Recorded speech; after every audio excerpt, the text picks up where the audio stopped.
Welcome back to Goshen Prepping.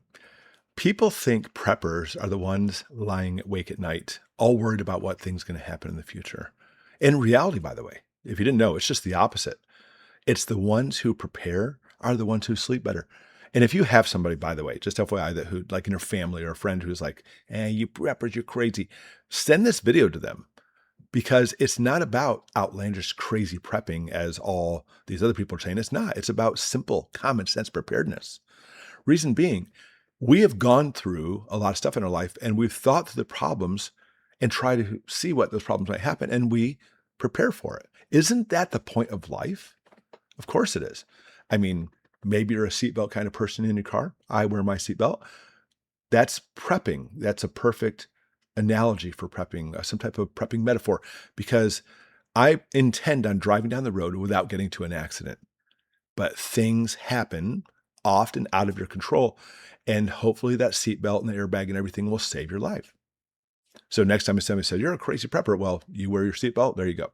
Now, granted, other people get oblivion by burying their head or, not even thinking about stuff by any means. And that's, I'm sure they sleep better too, but that's just oblivion and ignorance. That's their sleep aid. Oblivion and ignorance. Strong words, but it's true. Don't, la, la, la, la, I'm not going to think about it. And therefore you're crazy for thinking about this, but I'm not going to think about it. So therefore, since you're crazy, everything's going to be just fine. They have bigger reasons to keep them awake, by the way, really scary stuff. So here's the thing, take notes, make these goals. You want to make sure you have all this going on. And we're going to go through just a few things. Number one, the first one, and this is a huge one that really keeps people awake, and that's financial instability. Late on bills. Have you ever been there before? I remember when I was younger, I did.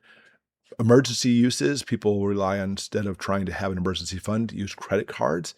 But that leads to a downward spiral because now only you're paying your regular stuff, but now you have to also pay toward the credit card. And therefore it's prone to, studies show, leading to more credit card usage. That's really a dangerous game to play because you'll really get yourself into a bad situation.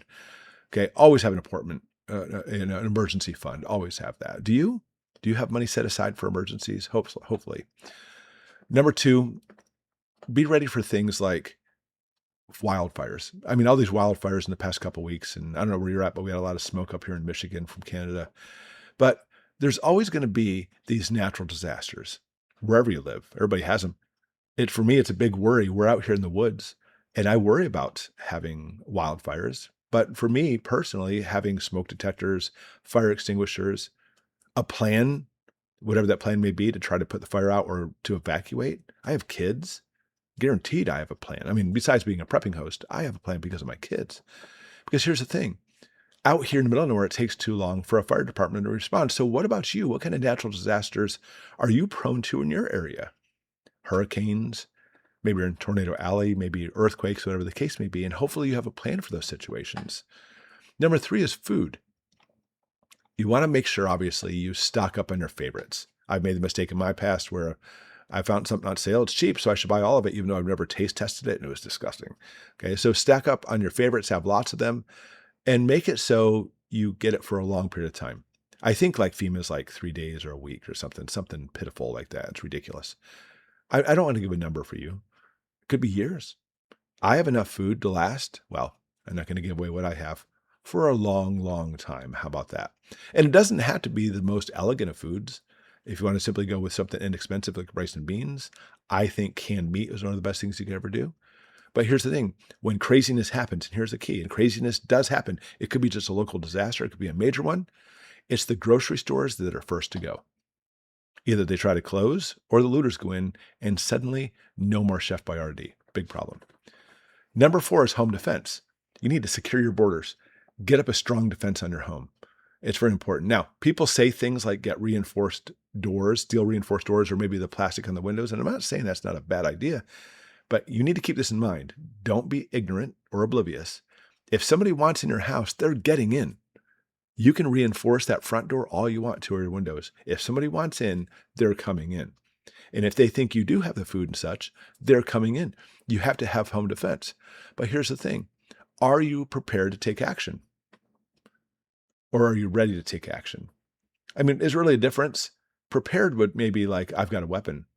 But if you're ready with that weapon, that means you've trained with it. There's a big difference with that, by the way, because people think having a weapon, well, as long as I have it, I'm going to be happy.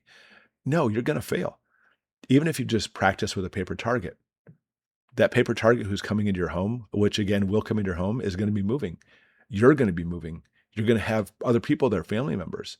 You're going to have your heart racing. You're going to have tunnel vision, all those things coming into play. And if you have not practiced for those scenarios, tactically practicing, by the way, own all the weapons all you want to, but the weapons, that just simply decreases your chances of actually being successful with your weapon if you don't train.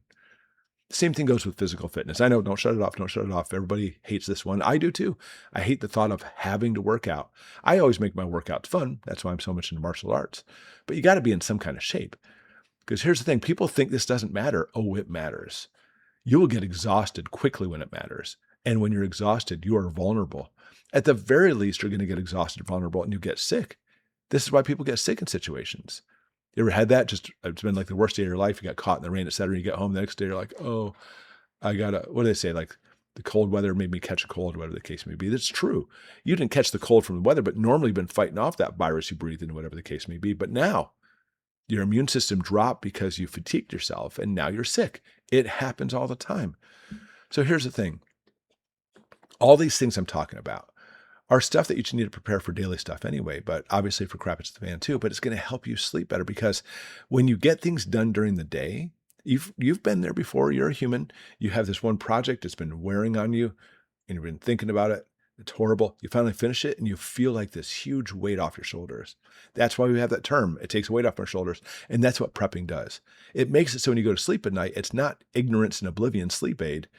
It's because you've done something in the right direction to prepare for, guess what? Bad things are going to happen. There's no shocker. Bad things are going to happen. It's either going to be like a local thing for you, a disaster, or it could be something huge. But you know what? If you prepare for either one, then therefore, guess what? Now you're simply not just bearing your head, but you're prepared and you can sleep better. That's even during crap it's the fan too. All right, my friends, I hope you enjoy your real sleep aid. It's called Preparedness, not ignorance, oblivion, and burying your head in the sand, because there's lots of things going on in the world right now. And even just the very least disasters, small disasters in your locale, you want to be prepared for that. What are you doing, by the way, to prepare? Where are you in the country? And what are the biggest things you have to prepare for? I'm curious about that. Put it in the comments below. Thanks for watching, everybody. I always appreciate you being here. We'll see you next time.